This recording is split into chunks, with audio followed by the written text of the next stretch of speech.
pleasure to present to you Dr. Martin Luther King, Jr.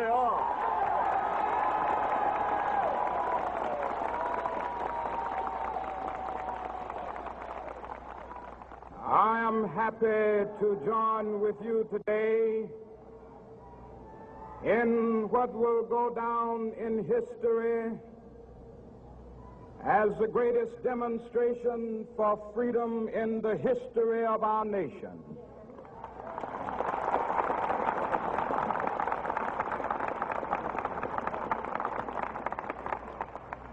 Five score years ago, a great American in whose symbolic shadow we stand today signed the Emancipation Proclamation. This momentous decree came as a great beacon light of hope to millions of Negro slaves who had been seared in the flames of withering injustice. It came as a joyous daybreak to end the long night of their captivity. But 100 years later, the Negro still is not free. 100 years later, the life of the Negro is still sadly crippled by the manacles of segregation and the chains of discrimination. 100 years later, the Negro lives on a lonely island of poverty in the midst of a vast ocean of material prosperity. 100 years later,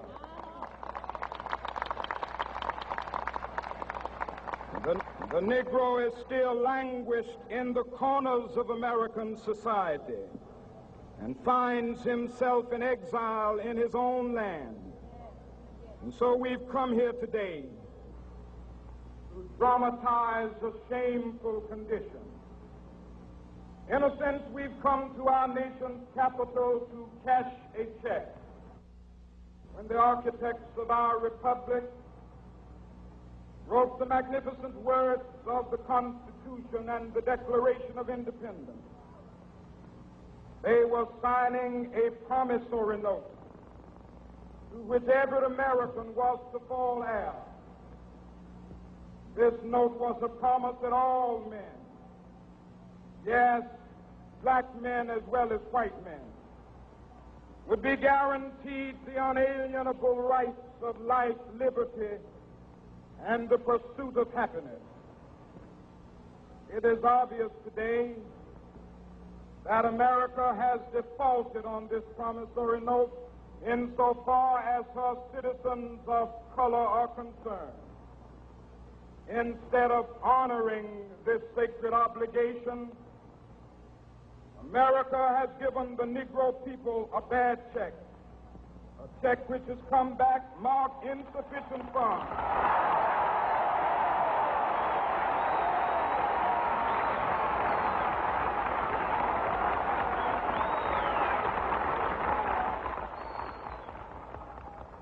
But we refuse to believe that the Bank of Justice is bankrupt. We refuse to believe that there are insufficient funds in the great vaults of opportunity of this nation. So we've come to cash this check, a check that will give us upon demand the riches of freedom and the security of justice.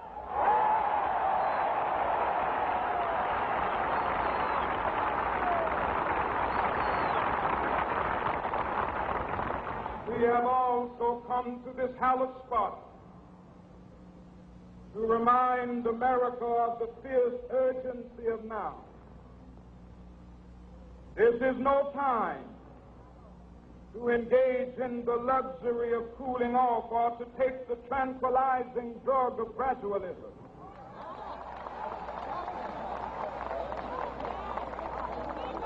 Now is the time to make real the promises of democracy.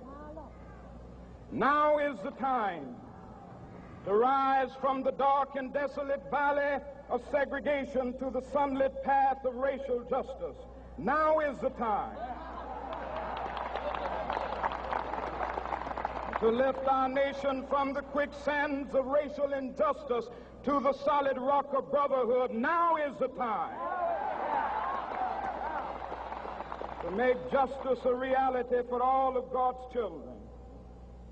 It would be fatal for the nation to overlook the urgency of the moment. This sweltering summit of the Negro's legitimate discontent will not pass until that is an invigorating autumn of freedom and equality. 1963 is not an end, but a beginning. Those who hope that the Negro needed to blow off steam and will now be content will have a rude awakening if the nation returns to business as usual.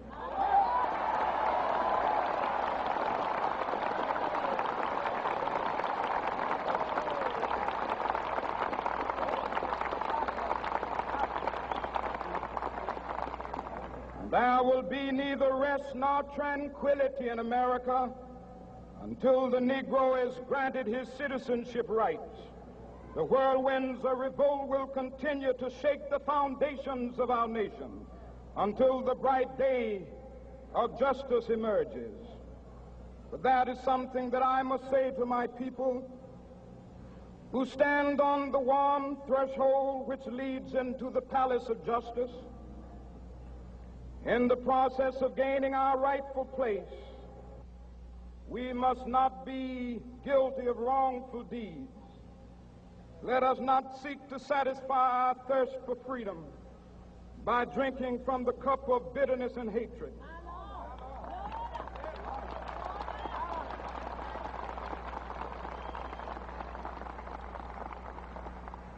We must forever conduct our struggle on the high plane of dignity and discipline. We must not allow our creative protests to degenerate into physical violence. Again and again, we must rise to the majestic heights of meeting physical force with soul force. The marvelous new militancy which has engulfed the Negro community must not lead us to a distrust of all white people. For many of our white brothers, as evidenced by their presence here today, have come to realize that their destiny is tied up with our destiny.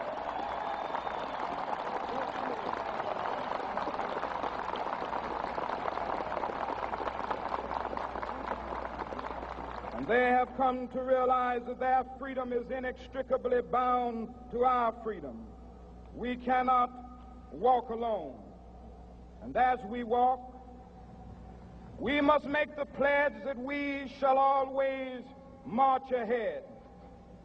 We cannot turn back.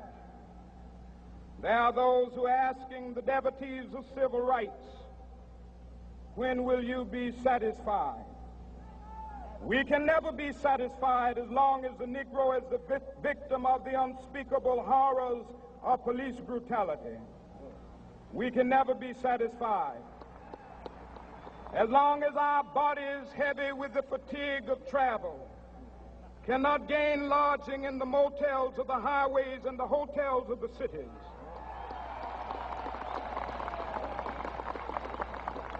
We cannot be satisfied as long as the Negro's basic mobility is from a smaller ghetto to a larger one.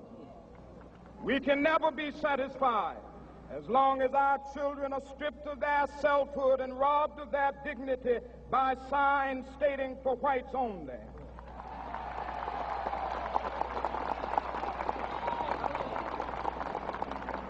We cannot be satisfied as long as a Negro in Mississippi cannot vote and a Negro in New York believes he has nothing for which to vote.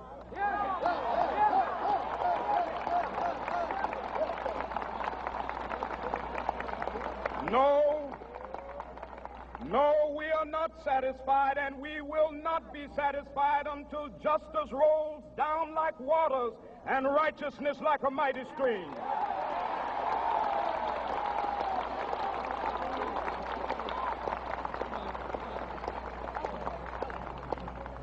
I am not unmindful that some of you have come here out of great trials and tribulations. Some of you have come fresh from narrow jail cells. Some of you have come from areas where your quest for freedom left you battered by the storms of persecution and staggered by the winds of police brutality. You have been the veterans of creative suffering. Continue to work with the faith that unearned suffering is redemptive. Go back to Mississippi. Go back to Alabama. Go back to South Carolina. Go back to Georgia. Go back to Louisiana. Go back to the slums and ghettos of our northern cities. Knowing that somehow this situation can and will be changed. Let us not wallow in the valley of despair. I say to you today, my friend,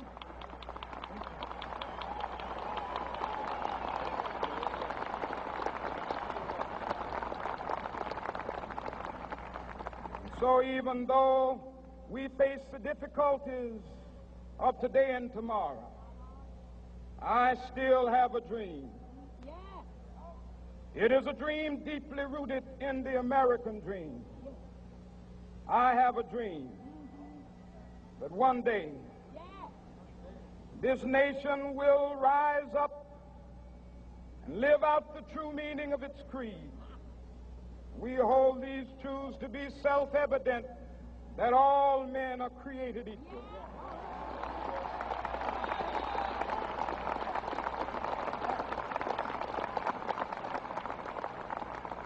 I have a dream that one day on the red hills of Georgia, the sons of former slaves and the sons of former slave owners will be able to sit down together at the table of brotherhood. I have a dream that one day,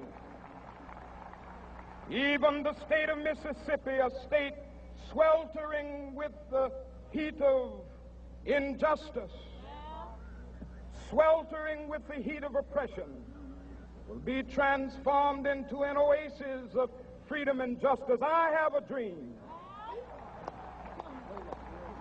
that my 4 little children will one day live in a nation where they will not be judged by the color of their skin, but by the content of their character. I have a dream today.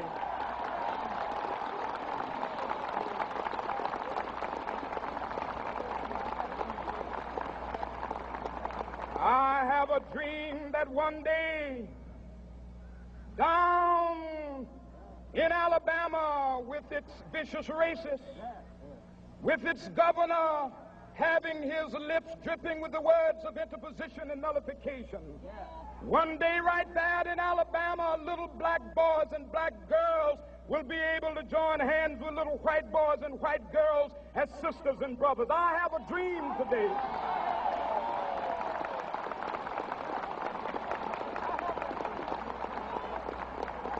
I have a dream that one day every valley shall be exalted, and every hill and mountain shall be made low. The rough places will be made plain, and the crooked places will be made straight, and the glory of the Lord shall be revealed, and all flesh shall see it together. This is our hope. This is a faith that I go back to the South with. With this faith, we will be able to hew out of the mountain of despair a stone of hope. With this faith, we will be able to transform the jangling discords of our nation into a beautiful symphony of brotherhood. With this faith, we will be able to work together, to pray together, to struggle together, to go to jail together, to stand up for freedom together, knowing that we will be free one day. This will be the day. This will be the day when all of God's children will be able to sing with new meaning, "My country, 'tis of thee. Sweet land of liberty, of thee I sing. Land where my fathers died, land of the pilgrim's pride. From every mountainside, Let freedom ring, and if America is to be a great nation, this must become true. And so let freedom ring from the prodigious hilltops of New Hampshire. Let freedom ring from the mighty mountains of New York. Let freedom ring from the heightening Alleghenies of Pennsylvania. Let freedom ring from the snow-capped Rockies of Colorado. Let freedom ring from the curvaceous slopes of California. But not only that, let freedom ring from Stone Mountain of Georgia. Let freedom ring from Lookout Mountain of Tennessee. Let freedom ring from every hill and molehill of Mississippi, from every mountainside. Let freedom ring, and when this happens, and when we allow freedom ring, when we let it ring from every village and every hamlet, from every state and every city, we will be able to speed up that day when all of God's children, black men and white men, Jews and Gentiles, Protestants and Catholics, will be able to join hands and sing in the words of the old Negro spiritual, free at last, thank God Almighty, we are free at last.